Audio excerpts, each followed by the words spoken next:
Hi there, today I'm going to show you this easy to teach robotics lesson without the need for devices. So this lesson is aimed at ages 7 to 10 and it's all about joining materials. To start this lesson I would use the teacher presentation provided by Code for Kids. I would talk through the different concepts of how you join objects together with my students and even ask them to give me a few examples. Once we've gone through this conversation, they are now ready to jump in and start the activities. So now my students have logged in, they are greeted by Ozzy the Owl, and they can start with their first task. So here we find different shape tools they can use to build a robot online using the platform, the whiteboard drag and drop tool.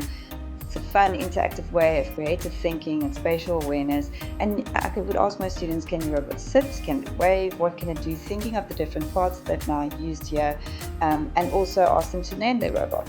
When we jump to task 2, this is a fun activity, I see, and it's great because it also helps. It's a little bit of geometry and spatial awareness as well, matching the 3D objects with the different shapes.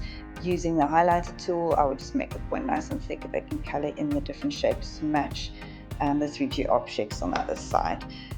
Going to task 3, here it's fun little straws that they drag and drop, and I'll show my students how to do it, and they build different shapes by dragging and dropping and rotating the straws.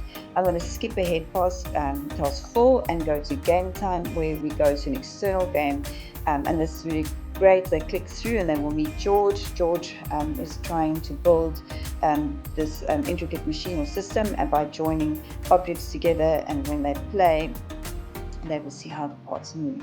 And last but not least, there's a fun activity to print out. This is really hands-on.